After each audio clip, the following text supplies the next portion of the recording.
21h, 23h, Sensation en scène. Sensation en scène. Merci beaucoup Kadessa d'avoir été avec nous sur le plateau de Sensation en scène. On peut vous retrouver partout sur vos réseaux sociaux, Instagram, oui, Instagram, Facebook aussi, si TikTok. Et ça j'ai vu. Pour une façon décalée. Des petites danses comme ça sur TikTok. Merci beaucoup Kadessa d'avoir été avec nous. Merci beaucoup à vous. Merci beaucoup. Romain, un petit jeu à présent pour toi. Si je te dis humoriste, comédien, 2m06, 2m06, Yvelinois, à quoi tu penses? Comme ça, je dirais Karl Laforêt. Ouais, j'avoue, j'ai un peu triché, j'ai préparé l'interview. Karl Laforêt est également avec nous ce soir. Avant de le recevoir en interview, il va nous interpréter un petit live. Pas piqué des hannetons. Oui, tout à fait. Ouais. Tout à fait, c'est parti. Monsieur Karl Laforêt, on vous écoute. Merci, bonjour à tous. Alors moi, je vais effectivement parler de mon quotidien de géant.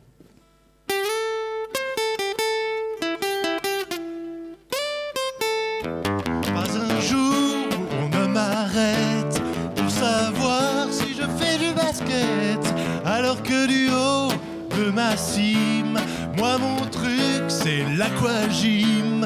On me dit aussi que je suis le géant vert et que la soupe ça a l'air super.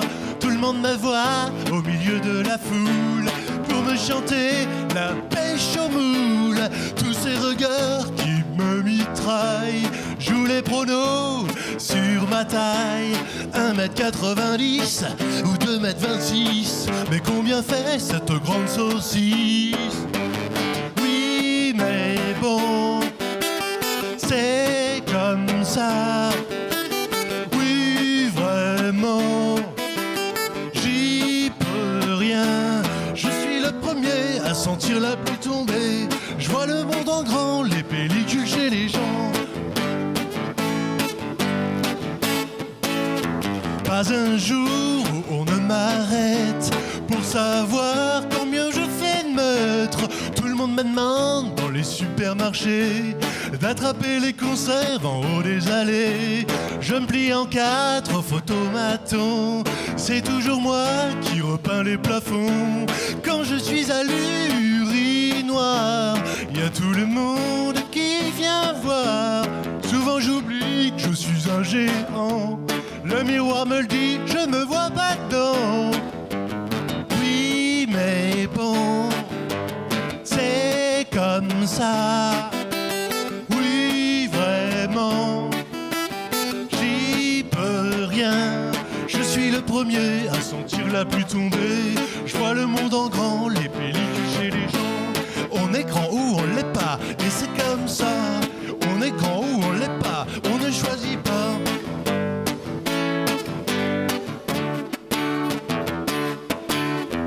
Pas un jour où on ne m'arrête pour savoir la taille de ma caquette. Dans la cabine d'essayage, je fais coucou au voisinage. Peu importe où que j'aille, y a aucun vêtement à ma taille. Et le plus grand rêve que j'ai, c'est de devoir faire un ourlet. Je rentre dans du 32, mais je dépasse du lit. Je fais du 49, j'ai jamais trouvé de ski. Le seul truc que j'ai, si je veux me faire tout petit, c'est de me planquer dans mon Austin Mini. Oh là là là là, y'a de l'eau. Oh là là, y a de l'orage dans l'air. Je vais encore servir de paratonnerre. Ne dites pas à la fin de ma vie, il fut grand de taille mais petit d'esprit. Et comment ferez-vous mon deuil si je rentre pas dans le cercueil? Oui mais bon, c'est comme ça. Oui vraiment, j'y peux rien. Je suis le premier à sentir la pluie tomber. Je vois le monde en grand, les pellicules chez les gens. On est grand ou on l'est pas, et c'est comme ça. On est grand ou on l'est pas, on ne choisit pas. Et c'est comme ça, on ne choisit pas. 21h, 23h, Sensation en scène. Sensation en scène. L'humour. Quel loisir de couillon. C'est vrai, hein.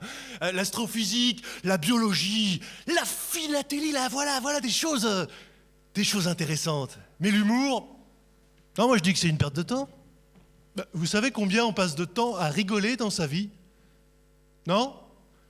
3000 heures. 3000 heures foutues en l'air à cause de ça.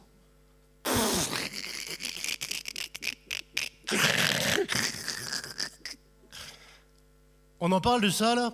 Cette tronche que vous avez quand vous rigolez? Non, franchement, la glotte qui gigote, les amygdales qui se baladent et toutes ces dents. Non mais oui, il y a du monde pour se marrer, il y a du monde, mais moi ça me donne vraiment envie de vomir. Et vas-y que je te crache dessus, en pleine pandémie. Et il y en a même qui arrivent à se pisser dessus.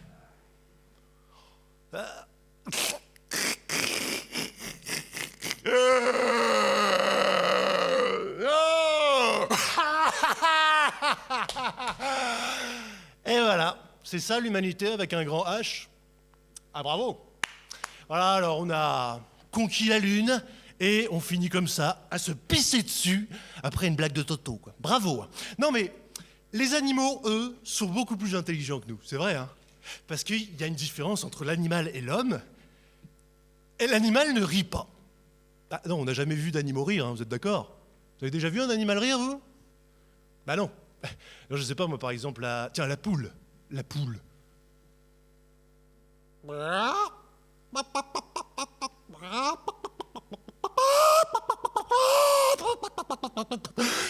Ben non, c'est ridicule.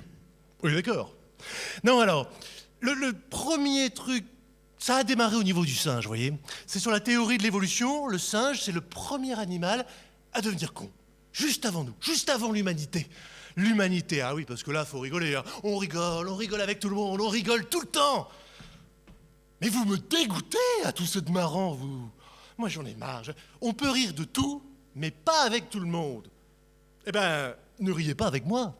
Je n'aime pas rire.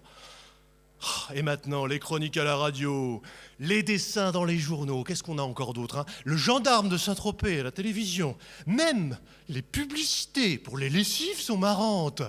Et on en parle de vos émojis en forme de caca sur vos stories Instagram, Ah oui. Et alors, j'en passe et des meilleurs. Et puis, ce con dans le métro qui me regarde en souriant parce qu'il vient de province. Mais merde, est-ce qu'on peut encore faire tranquillement la gueule dans ce pays? Et tout ça, c'était que le début. Parce qu'il y a eu des crétins qui ont décidé d'en faire un métier. Humoriste. Humoriste. Vous savez, c'est les gens qu'on voit dans les scènes ouvertes. Et on attend qu'une chose, c'est qu'ils la ferment. Ils font des blagues, alors, parce qu'on dit toujours que les blagues les plus courtes sont les meilleures, et ben eux, ils arrivent à jouer 2 heures. 2 heures, non mais vivement que les salles de spectacle referment. Hein. Oh, pardon, je ne veux froisser personne. Je suis contre l'humour, mais pas contre la culture. On est bien d'accord là-dessus. Je vais vous le prouver en vous interprétant un texte classique qui est une tragédie. Bien. Il s'agit de la pizza au thon, extraite des meilleures pizzas pour la famille aux éditions Marabout.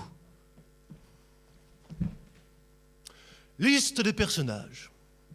300 grammes de farine T110, 24 cuillères à soupe d'huile d'olive, première pression à froid, 75 centilitres de Volvic aromatisé au goût parmesan, 12 centilitres de coulis de tomates, cœur de bœuf, une poignée d'origan séché et une petite boîte de thon petit navire. Versez la farine en pluie. Plic-ploc, plic-ploc, plic-ploc, plic-ploc, plic-ploc. Et ajoutez l'huile et l'eau.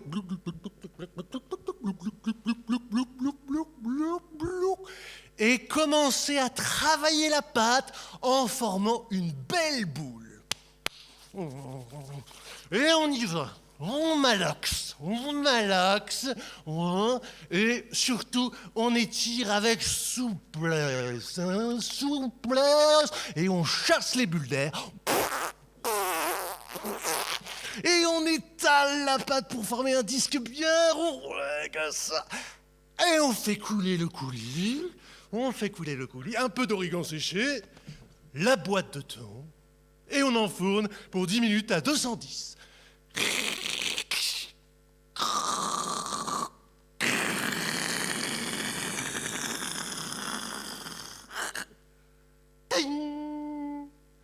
Et vous êtes prêts à déguster. Alors ?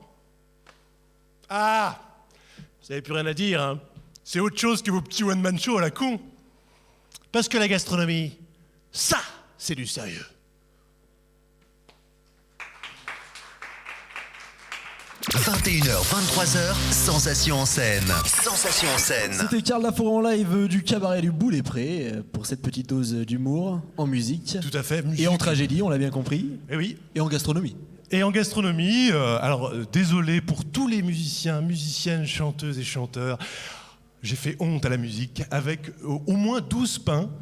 Mais ça tombe bien, ce n'est pas mon métier. Karl Laforêt, vous êtes originaire des Yvelines, un talent 100% local donc. Vous êtes un grand comédien, au sens figuré comme au sens propre. Il fallait que je la fasse. Pour certaines personnes, ce n'est pas facile à vivre entre le regard des gens, les réflexions qu'on peut vous faire. Ça ne vous touche pas ou plus ? Ça me touche plus. Ça m'a touché évidemment par le passé. Mais maintenant, c'est plus un avantage qu'autre chose, quoi. Moi, je suis très timide au départ, comme Julien le disait tout à l'heure. Et ça m'a permis d'aller vers les autres, de discuter facilement par ce biais-là de la taille. Donc, c'est un avantage. Et après, pareil, pour le travail, ça m'a ouvert quelques portes, mais nous en parlerons peut-être un peu plus tard. Et bon, on va en parler dès maintenant. D'ailleurs, c'est une particularité physique qui vous inspire et que vous mettez en scène. Vous avez par exemple joué Karl le Géant dans Brise 3 avec Jean Dujardin. Oui. Vous vous êtes fait littéralement casser. C'est ça, il m'a cassé. Un rôle sur mesure. Comment ça s'est fait ? Ils ont direct pensé à vous ? Ça s'est fait comment ? Non, alors on se connaissait pas du tout. J'ai répondu à une annonce de casting. Quelqu'un qui cherchait forcément un grand maigre, parce que c'était le grand maigre, je crois, le rôle au départ. Oui. Bah, parfait, je me suis dit, j'ai la très bonne physionomie. Et j'ai vu ça, j'étais en tournage en Roumanie, sur une publicité où je faisais un monstre, parce que ça m'arrive souvent de faire des monstres avec ma taille. Donc j'ai fait une sorte de Chewbacca tout poilu voilà, pendant 5 jours dans ce studio en Roumanie où j'ai eu très chaud. Hein. Et donc là je reçois ça et puis je me dis bon bah je réponds, on verra bien. Et puis ça s'est fait, ça a failli pas se faire parce que j'étais pas là au casting, je jouais mon spectacle. Donc j'ai fait une self-tape avec le téléphone, j'ai envoyé une vidéo. Je me dis bon c'est foutu ça, je peux même pas venir, ça marchera jamais. Et en fait si, ça a marché et ça s'est fait, ça a 10 jours en Thaïlande. Donc c'était sympa, plutôt une expérience agréable, professionnelle et vacances. Est-ce que vous étiez vraiment perché en hauteur ? J'étais vraiment. Vous avez fait quand même un plat sur le sable, hein ? Oui. Pour se souvenir un peu de la scène.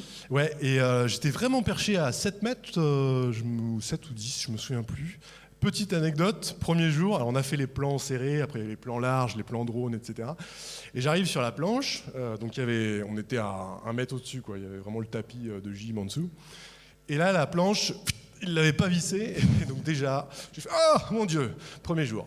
Et le dernier, quand j'arrive au sol, j'avais les cheveux longs à l'époque. Et il y a un des deux qui me récupère, un brancardier, qui avait laissé son pied sur une de mes mèches. Et à la fin, il lève le brancard. Et donc il m'a arraché une petite mèche de cheveux. Voilà, c'était la petite anecdote de cette séquence. Mais donc je l'ai vraiment fait, ouais, cette petite cascade attachée. Vous mettez d'ailleurs en lumière tous les clichés sur les personnes de grande taille dans un clip sorti en juin dernier qu'on vient d'écouter, s'intitulant Géant. Pourquoi ce clip ? Eh ben, au départ, c'est le challenge, comme je vous l'ai dit. Bah voilà, moi, je suis pas chanteur, je suis pas guitariste. Enfin, je le fais pour mon plaisir. Et je me suis dit, faisons un truc jusqu'au bout, quoi. Est-ce que je suis capable de le faire ? Déjà écrire. Voilà, un refrain, un couplet. Après, j'ai mis de la batterie. Donc là, c'est la première fois que je joue ça. En acoustique. C'était encore un challenge. Je me suis dit, allez, on y va, on n'a pas peur. En acoustique, ouais. Et donc voilà, je suis allé au bout de mettre de la basse, de la guitare électrique. Donc c'était un peu un rêve d'ado. Ah ouais, je vais faire mon morceau à moi. Je sais pas chanter, je sais pas jouer, comme Pierre-Paul Jacques, mais j'y vais. Et donc voilà, c'était déjà ça. Après, pourquoi parler du géant ? Je me suis dit, si j'en fais qu'un, parce que déjà si j'en fais un, c'est bien. Parlons de ce sujet dont tout le monde me dit si, pourquoi t'en parles pas ? Bon, voilà. Et je l'ai mis là-dedans dans ce morceau. Donc Romain, demain tu peux faire une chanson sur les coupes de cheveux. Oui, j'apprécie, je te remercie pour la remarque. On pourrait échanger là-dessus et écrire ensemble du coup. Alors ce ne sont pas les seuls projets que vous avez eus. Vous avez joué dans des séries télé comme VDM la série, dans des publicités, films institutionnels, clips, web-séries. Comment êtes-vous devenu comédien ? Comment je suis devenu comédien ? Eh bien, j'étais en fac de licence culturelle et j'ai vite compris que c'était pas pour moi. Donc j'ai fui et j'ai décidé de faire une école de théâtre et puis tout s'est fait à partir de ce moment-là, le cours d'art dramatique des théâtres associés à Paris avec Philippe Chauveau et Jean-Jacques Deveau. Et ça, voilà, je me suis dit, essayons. Comme dans tout ce que je fais, je me suis dit, on y va, et si on se plante, c'est pas grave, on fera mieux la fois d'après. Et j'en suis hyper content, ça fait 10 ans maintenant que je fais ça. On touche du bois, hein. On touche du bois, on croise les doigts pour vous aussi. On peut vous voir sur votre chaîne YouTube, oui. Où vous avez des petites séries sur divers sujets. Alors d'où puisez-vous l'inspiration et qu'est-ce que vous racontez dans vos vidéos ? Alors j'ai fait plusieurs formats. J'ai fait un format un peu chronique d'un personnage qui râle tout le temps, donc un peu pour rejoindre le mec qui veut pas rigoler.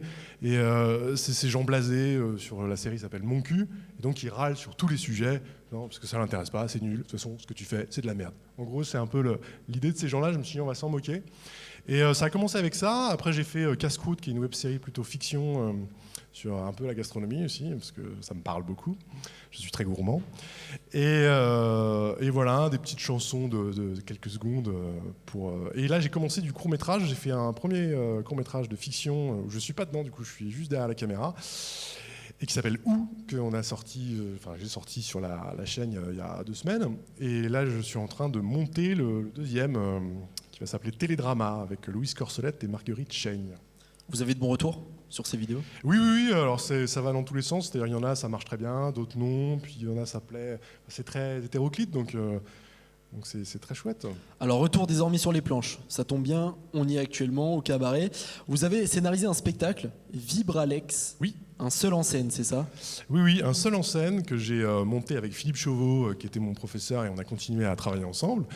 Et Vibralex, on n'est pas dans le stand-up, c'est du seul en scène. Voilà, c'est très théâtre, il y a de la vidéo sur le spectacle, il y a de la danse, du chant, et c'est un univers loufoque sur le monde de l'entreprise. C'est l'entreprise qui rend fou, et le propos, c'est une journée de travail avec plein de personnages différents. On se balade de bureau en bureau, on va à la cafétéria, il y a le petit briefing à telle heure, et on se balade, on rencontre toutes ces personnes-là. Et ce qui se passe, c'est que chacun a un pet au casque. Parce qu'en fait, on ne sait pas ce qu'on fait dans cette boîte, parce que c'est pas intéressant. Ce qui est intéressant, c'est comment ils sont devenus fêlés, puis ils font leur petite vie dedans, quoi. Donc il y a un médecin du travail aussi qui est complètement barjot. Et justement, comment vous est venu le scénario de ce spectacle ? C'est des faits réels à la base ? Non, alors, heureusement, hein, parce que quand on voit le spectacle, c'est un peu comme quand je fais ma boule de pâte, c'est un peu du même acabit. Non, c'est il y a des anecdotes au départ, évidemment, de mes petits boulots, je me suis inspiré, et puis après, je suis allé un peu plus loin et j'ai dérivé sur ça. Donc il y a une base de réel, une base d'angoisse de l'entreprise, moi qui m'angoisse. Parce que l'idée, c'est une vieille entreprise, quoi. Vibralex, c'est un peu moulinex, c'est les vieux codes, c'est un peu plan-plan, il n'y a rien de moderne, il n'y a que des cas. Et voilà, c'est là-dedans, une grosse machine comme ça qui est un peu lourde. C'est là comment je m'amuse, comment ils sont fous. Et c'est là où j'ai tiré le fil d'un peu dans tous les sens à créer ça, quoi. Comment on se dit mon envie, c'est de faire rire les gens. Est-ce que c'est, par exemple, surtout là sur votre taille, est-ce que c'est quelque chose où, par exemple, c'était difficile à vivre à une époque d'être plus grand que les autres ? On parle beaucoup du harcèlement scolaire, par exemple. Est-ce que c'était quelque chose qui vous est arrivé, ou peut-être pas du tout, hein, peut-être que je me trompe totalement, ou alors c'était simplement, moi, mon envie, c'est de faire rire la classe, de faire rire les gens, et j'ai plein d'idées, j'ai plein de blagues. Oui, moi alors, j'en ai souffert comme tout le monde, comme on se moque de son prénom ou d'un truc physique. Voilà, pas plus que ça, mais évidemment les collèges et tout, c'est l'époque où on a envie que ça finisse, quoi, hein. Tout simplement. Vous avez commencé à être plus grand que tout le monde à partir de quel âge ? Mais je crois que c'est dès fin de 3e année de maternelle, la primaire. D'accord. J'étais juste un tout petit peu plus grand, mais en fait la courbe, il n'y a pas eu de pic, quoi. C'est exponentiel. Voilà, en 5e, je faisais déjà la taille de ma prof d'anglais. D'accord. Au tableau, c'était ridicule déjà. Ouais. D'accord. Donc ouais, et j'ai voulu m'en amuser parce que moi j'aime bien me moquer de moi-même. L'autodérision, c'est important. Ouais, surtout quand on fait de l'humour. Là, je me suis planté tout à l'heure sur plein de trucs. Voilà, ça a amélioré, c'est ce que je dis, mais d'abord moi-même, quand je fais un personnage de Vivre Alex, je me moque de personne, je me moque d'une petite part à moi où il y a ce personnage, où il y a le malhabile, le maladroit, il y a le mec qui croit en tous ses rêves et qui est utopiste. En fait, il y a un petit peu de moi dans chacun, quoi. Parce que tout à l'heure, on parlait avec Kadessa, on parlait de musique, de comment elle s'inspire pour écrire ses chansons, parce elle tire beaucoup de choses de son vécu, de sa vie. Est-ce que pour écrire un sketch, c'est la même chose ? Souvent, il y a une petite étincelle où on se dit c'est marrant ça, tiens, si on parlait de ça. Il y a quand même un petit démarrage. Et après, ça part. C'est là où c'est intéressant, ça part. Sur votre chaîne YouTube, vous avez fait beaucoup de podcasts, justement, c'est des petits événements. Alors là, j'en ai fait effectivement en rapport avec l'actualité, parce que c'est l'algorithme YouTube et compagnie, il faut essayer de sortir du lot, c'est la guerre. Il faut buzzer un peu. Voilà, c'est ce que je voulais. Aussi, on peut vous retrouver sur TikTok comme Kadessa ? J'en ai, ouais. J'y vais plus, mais il faut que je refasse. Enfin, le jour en fait où il y a un truc qui m'amusera de le faire, pas le faire pour le faire, quoi. Mais voilà, donc c'est pour ça que j'ai fait quelques trucs en lien avec l'actualité. Sinon, il y a sur Instagram, il y a des gens qui m'ont donné leurs thèmes, donné les thèmes chaque semaine, et j'écrivais pour la semaine d'après. C'est pareil, c'est un challenge en fait. Est-ce que je suis capable de faire des chroniques chaque semaine et qu'on m'impose des thèmes ? Vous mettez un peu des... C'est un petit piquant dans votre vie, quoi. J'essaye d'aller plus loin, de me mettre en difficulté. Alors malheureusement, ces temps-ci, les spectacles doivent rester en coulisses. Malheureusement, comment vivez-vous votre confinement à vous ? Alors il y a la chaîne, il y a potentiellement les TikTok à venir, il y a un travail actif sur de prochaines pièces. Enfin, comment ça se passe pour vous de votre côté ? Alors, je le vis. Moi, je suis très triste forcément de plus aller jouer. C'est l'enfer, surtout si c'est long. Mais comment je le vis positivement ? Déjà, j'ai lancé un vlog sur ma chaîne justement pour. C'est le propos où je me confie à la caméra.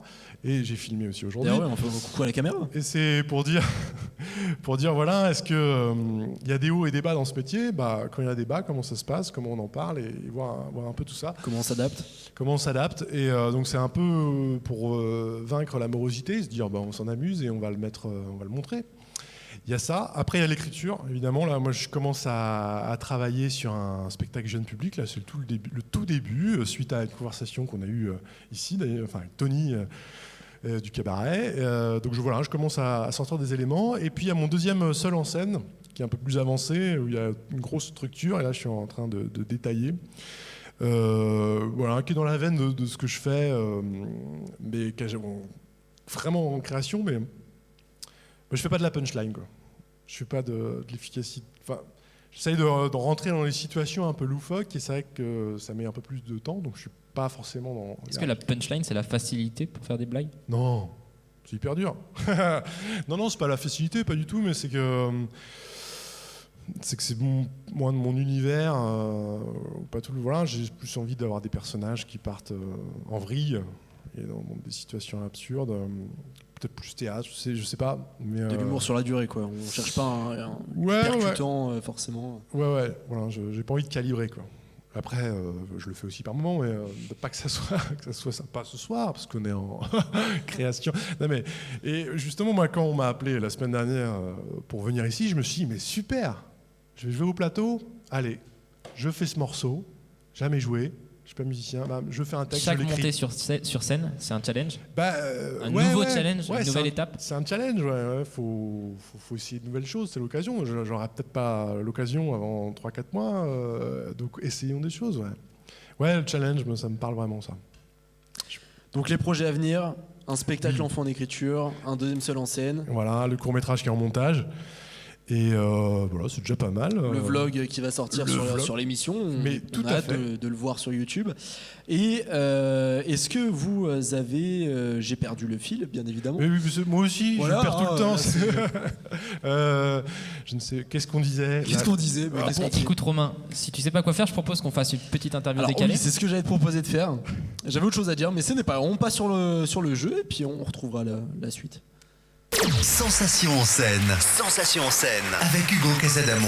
Alors, Karl Laforêt, vous êtes grand, mais vous avez un nom de famille qui est très, on peut dire, commun, qui veut dire quelque chose en français. Laforêt, petite interview décalée. Votre mission, si vous l'acceptez, trouver le titre et ou l'interprète de ces chansons en rapport de près ou de loin avec votre nom de famille. Oh là là. Première chanson. Dans cette forêt, j'y suis encore. De cette forêt, pas sa chanson la plus connue. Alors, oui, pas de moi en tout cas. Je sais pas. Il est également acteur. Le petit grain de voix, on le reconnaît pas là? Non. Le Dîner. Le Dîner de con. Non, il a fait une chanson qui s'appelle Le Dîner. Benabar. Ah, Benabar, oui, j'aurais pas reconnu. Ouais. Qui d'ailleurs réalise des courts-métrages aussi, Benabar. Oui, il est beaucoup dans le cinéma. Ouais, beaucoup dans le cinéma. On voit beaucoup dans le cinéma français. Benabar avec La Forêt. On écoute tout de suite la deuxième chanson. Quand je me promène au fond de la forêt, je ne vais pas très très loin. Et si je t'emmène au fond de la forêt, tu verras mes jolis coins. Vous parliez de spectacle pour enfants, là c'est... Spécialiste des musiques enfants, lui. Mais oui, c'est qui? C'est Et également de death metal. Oui, exactement. On l'a Ce que entendu. je me disais, je vais dire Henri Dess, mais c'est le seul que j'ai là. Et oui, je l'ai vu au Hellfest l'année dernière. Henri Dess Metal. Effectivement, c'était Henri Dess C'est avec bon. Ma Forêt. Troisième extrait. Sous mon arbre, je me balance. Julien Clerc. C'est Julien Clerc. La chanson. Le titre, une idée? Non, Sous mon arbre, je me balance. On vient d'entendre. non. Sous mon arbre. Bah, C'est trop Sous mon facile. arbre, c'est trop facile. On joue sur les clichés aujourd'hui. Ah. Dernier extrait. C'est une prière, viens. Alors cette fois-ci, ce n'est pas le titre qui a un rapport avec votre nom de famille, c'est l'artiste qui a d'ailleurs le même nom de famille que vous. C'est Marie Laforêt. C'est Marie Laforêt. C'est une vieille cousine. Bah oui, non, je ne la connais pas. Tata Marie. Mais on me l'a dit souvent à l'école. Hein. C'est ta mère, Marie Laforêt. Mais les agences immobilières Laforêt, c'est toi? Mais non, je n'ai pas de plan pour acheter un appartement. Merci beaucoup Karl d'avoir été avec Merci. nous. On peut Merci, vous retrouver sur tous vos réseaux sociaux, Facebook, Instagram, Voilà. YouTube, surtout votre chaîne YouTube. TikTok selon l'actualité des TikTok. morceaux du moment. Peut-être un TikTok avec Kadessa tout à l'heure, une petite danse Et ben voilà. avec Romain. Ça sera On l'occasion. attend ça. Et je crois que Hugo a adoré aussi les pas de danse de Kadessa, donc on va faire un quatuor. Alors, on va faire un quatuor. Ah bah C'est super. parti. Merci beaucoup Karl d'avoir Merci été à avec vous. nous. Merci. 21h, 23h, Sensation en scène. Sensation en scène.